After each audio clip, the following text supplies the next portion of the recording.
Scoasă din cadrul ei natural, tânăra femeie încearcă să-și găsească un reper în acest spațiu necunoscut. Tânăra femeie, pe care cu afecțiune a numit-o Miruna, explorează lumea nouă și stranie pentru ea.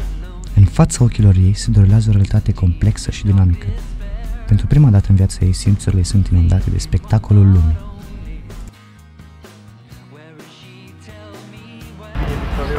Давай, Адриан, подожди, Мона. Какая Адриан, Салателуна?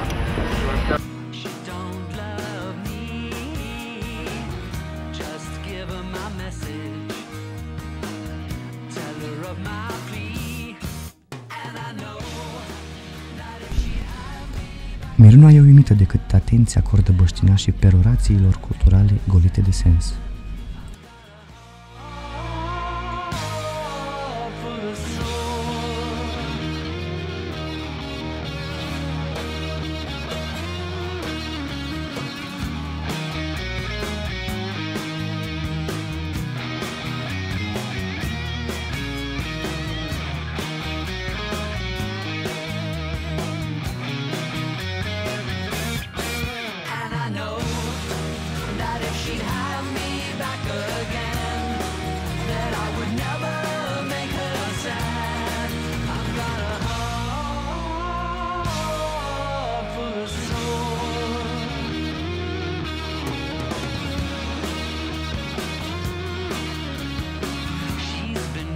Such a long time, longer than I can bear.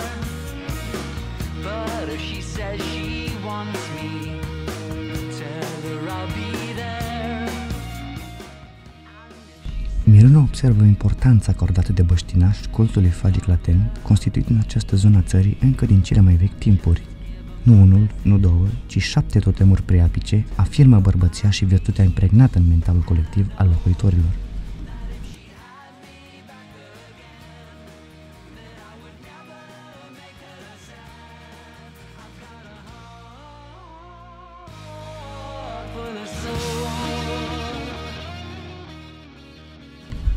Deși nu a găsit ce căuta, Miruna e plăcut surprinsă de primul tip cu umor din această urbe, chiar dacă toată lumea încearcă să-l sape.